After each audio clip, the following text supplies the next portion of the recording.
KwabaseGalathiya isahluko sesithathu. Onina maGalathiya angaqondiyo. Ngubani oniloyileyo nina enalotshelwa phambi kwamehlo enu umfanekiso kaJesu Kristu ebethelwe esiphambanweni na? Yilokhu kuphela engithanda ukukwazi kinina ukuthi namukeliswa umoya ngemisebenzi yomthetho noma ngezwi lokukholwa na? Niwulekile kangakana?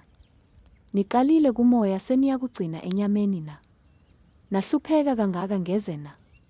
Uma kambe kungeze, vive ngakho yena oninikayo umoya noveza imisebenzi yamandla phakathi kwenu ukwenza ngemisebenzi yomthetho noma ngezwi lokukholwa na? Njengalokho u-Abrahama wakholwa nguNkulunkulu, kwabalelwa kuye ukuthi ngukulunga. Yazini-ke ukuthi abokukholwa yibona abangamadodana ka-Abrahama.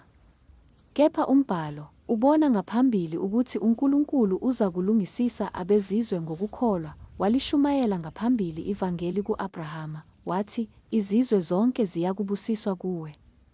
Njalo-ke abokukholwa bayabusiswa kanye no-Abrahama okholwayo.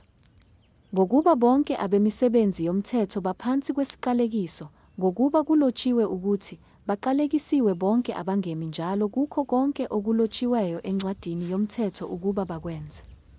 Kepha ukuthi ngomthetho akukho muntu olungisiswayo phambi kukaNkulunkulu kusobala, ngokuba olungileyo uza kuphila ngokukholwa, ngokuba umthetho awusiwo owokukholwa, kodwa owenza lokho uyakuphila ngakho.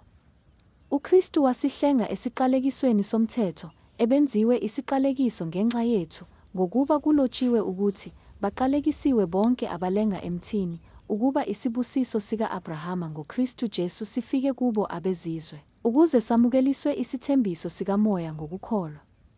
Bazalwane, ngikhulumisa okwabantu, nokuba kuyintando yokugcina yomuntu eyaqiniswayo, akakho oyichithayo noma enezele kuyo.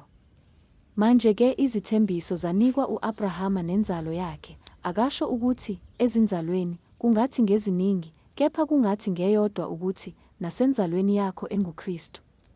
Kepha ngisho lokhu ukuthi isivumelwano esaqiniswa nguNkulunkulu ngaphambili, umthetho owavela emva kweminyaka engama-430, awusesuli, uze usichithe isithembiso, ngokuba uma ifa likhona ngomthetho, alikho ngesithembiso. Kepha uNkulunkulu umnikile lona u-Abrahama ngesithembiso.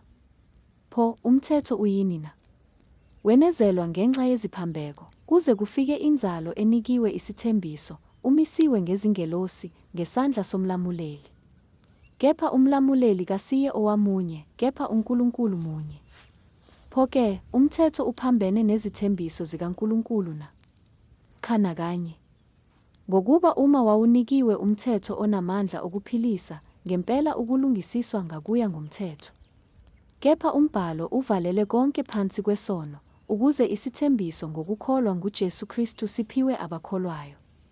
Kepha kungakafiki ukukholwa, sasigcinwa phansi komthetho, sivalelwe kuze kufike ukukholwa obekuzakwambulwa. Njalo-ke umthetho sewaba ngumlayi wethu wokusiyisa kuKristu, ukuze silungisiswe ngokukholwa. Kepha-ke sekufikile ukukholwa, asisephansi komlayi. Ngokuba nonke ningabantwana bakaNkulunkulu ngokukholwa kuKristu. Ngokuba nonke enabhaphathizelwa kuKristu nembatha uKristu. Akakho umJuda nomGreki, akakho oboshiweyo nokhululekileyo, akakho owesilisa nowesifazane, ngokuba nina nonke nimunye kuKristu Jesu. Kepha uma ningabakaKristu, seniyinzalo ka-Abrahama, niyizindlalifa ngokwesithembiso.